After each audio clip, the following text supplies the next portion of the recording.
You ask Tiger to solve. This deals with linear equations with one unknown. The final result is x equals -3.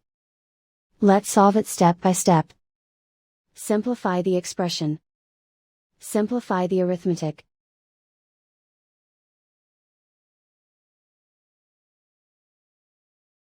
Group all constants on the right side of the equation. Subtract 15 from both sides.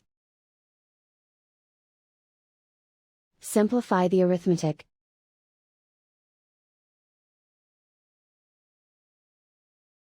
Isolate the x. Divide both sides by 4. Simplify the fraction. Find the greatest common factor of the numerator and denominator. Factor out and cancel the greatest common factor. And so the final result is x equals -3.